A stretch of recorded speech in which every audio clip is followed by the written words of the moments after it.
The night sky over Tulsa was alight with a magical crescent moon. Its brilliance made the ice that coated the city and the Benedictine Abbey where we just had our showdown with a fallen immortal and a rogue high priestess shimmer so that everything around me seemed touched by our goddess.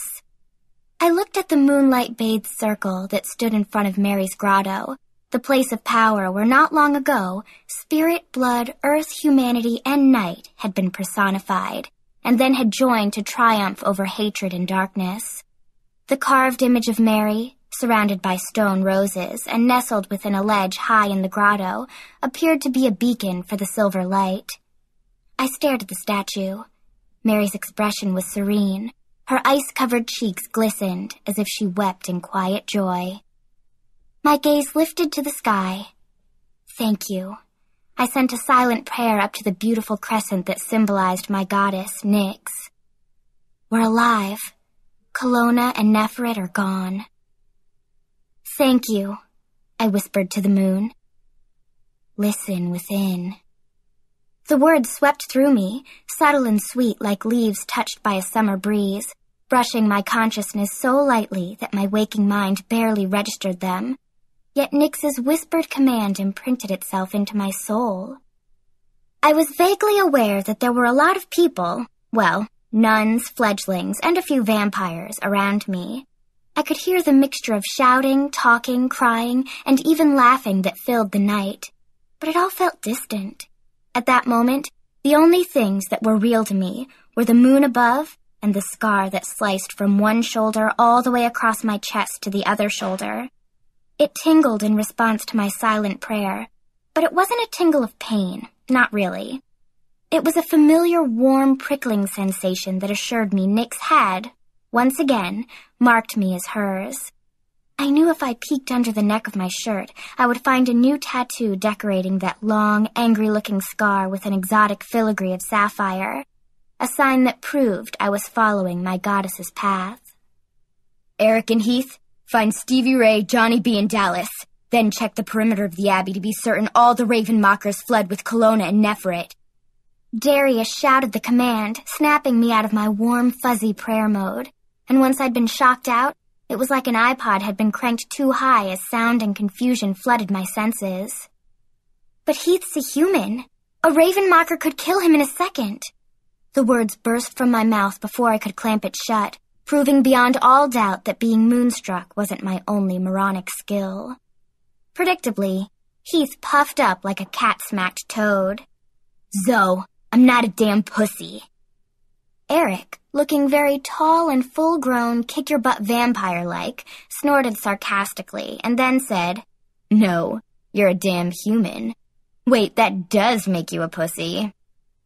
So, we defeat the big baddies, and inside 5 minutes, Eric and Heath are banging their chests at each other. How totally predictable, Aphrodite said with her patented sarcastic sneer as she joined Darius.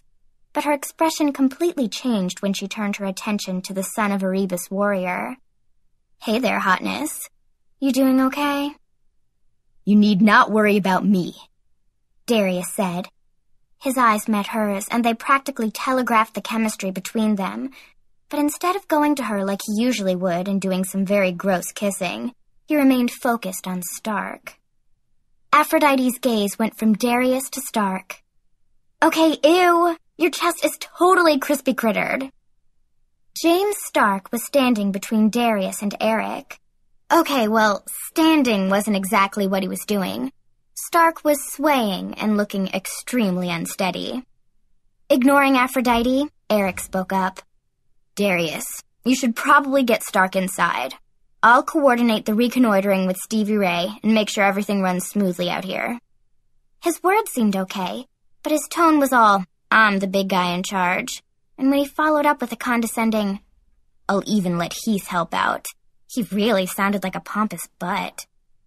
You'll let me help out? Heath snapped. Your mom will let me help out. Hey, which one of them is supposed to be your boyfriend? Stark asked me.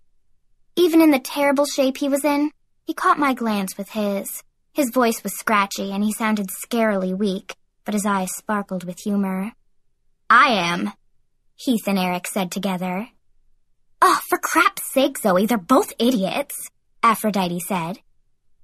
Stark started to chuckle, which turned to a cough, which changed again to a painful gasp. His eyes rolled back and, like a slinky, he collapsed. Moving with the quickness that comes naturally to a son of Erebus warrior, Darius caught Stark before he hit the ground. I need to get him inside, Darius said. I felt like my head was going to explode. Sagging in Darius's arms, Stark looked well on his way to being dead. I don't even know where the infirmary is, I stuttered. Not a problem. I'll get a penguin to show us, Aphrodite said. Hey, you, Nun! She yelled at one of the nearby black and white-clad sisters who had scurried out of the abbey after the night had gone from battle chaos to aftermath chaos. Darius hurried after the nun, with Aphrodite following him. The warrior glanced over his shoulder at me. Aren't you coming with us, Zoey? As soon as I can. Before I could deal with Eric and Heath, from behind me, a familiar twang saved the day. Go on with Darius and Aphrodite, Z. I'll take care of Dumb and Dumber, and be sure there's no booger monsters left out here. Stevie Rae, you are the best friend of all best friends. I turned and hugged her quickly, loving how reassuringly solid and normal she felt. Actually, she seemed so normal that I got a weird twinge when she stepped back and grinned at me, and I saw, as if for the first time, the scarlet tattoos that spread out from the filled-in crescent in the middle of her forehead and down either side of her face. A sliver of unease threaded through me. Misunderstanding my hesitation, she said, Don't worry about these two dorks. I'm getting used to jerking them apart. When I just stood there staring at her, the bright smile she'd been wearing dimmed. Hey, you know your grandma's okay, right? Cremisha got her back inside right after Kalona was banished, and Sister Mary Angela just told me she was going inside to check on her. Yeah, I remember Cremisha helping her into the wheelchair. My voice trailed off. I was just, what? How could I put into words that I was haunted by a feeling that everything wasn't right with my best friend and the group of kids she'd allied herself with? And how do I say that to my best friend? You're just tired and worried about a bunch of stuff, Stevie Rae said softly. Was that understanding I saw flicker through her eyes? Or was it something else? Something darker? I get it, Z, and I'll take care of things out here. You just be sure Stark's okay. She hugged me again, and then gave me a little push in the direction of the abbey. "'Kay, thanks," I said lamely, starting toward the abbey and totally ignoring the two dorks who were standing there staring at me. Stevie Rae called after me, "Hey, remind Darius or someone to keep an eye on the time. It's only about an hour until sunrise, and you know me and all the red fledglings gotta be inside out of the sun by then." "Yeah, no problem, I'll remember," I said. The problem was, it was getting harder and harder for me to forget Stevie Rae wasn't what she used to be.